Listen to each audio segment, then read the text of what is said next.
అన్న ఆయన బచ్చల మల్లిలో మన అల్లరి నరేష్ అన్న గెటప్ ఎలా అనిపించింది మీకు?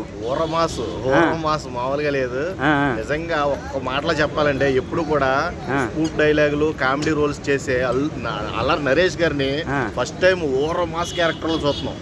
మామూలుగా లేదు. బచ్చల మల్లి అంటే చాలా హ్యాపీ. బచ్చల మల్లి పేరు చెప్తే మొత్తం ఊరంతా టౌన్ అంతా కూడా వచ్చమాట.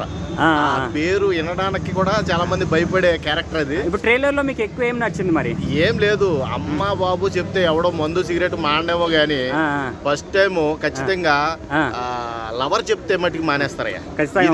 ఇది మటుకు చాలా మెసేజ్ ఓరియంటెడ్ అనిపించింది నాకైతే. చాలా అంటే ట్రైలర్ లో మీకు ఇంకా ఎక్కువ ఏం నచ్చింది? ట్రైలర్ లో నాకు నచ్చిందల్లా మాస్ క్యారెక్టర్. నేను ఇప్పుడు వరకు చూడలే అల్లరి నరేష్ ని అంత దారుణమైన మాస్ క్యారెక్టర్ లో అంత దారుణంగా కనబడుతున్నాడు. ఎలా అంటే ఇప్పుడు మనం పుష్ప అనే ఒక రకంగా ఊహించుకున్నట్టు ఉంది. అర్థమైందా? పుష్ప 2 లాగా పుష్ప 3 లాగా హిట్ అయ్యే ఛాన్స్ ఉందా? ఖచ్చితంగా బచ్చల మల్లి కెరీర్ లో బెస్ట్ మూవీ అవుద్ది. అల్లరి నరేష్ కెరీర్ లోనే బెస్ట్ మూవీ అవుద్ది. చాలా అంటే చాలా బాగుంది ట్రైలర్ అయితే.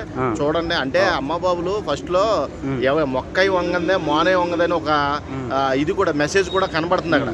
నేను చిన్నప్పుడే కూర్చోబెట్టి చెప్పవలసింది అమ్మాడికి. అప్పుడు చెప్పలేదు, ఇప్పుడు చెప్పే అర్హత కోల్పోయాను.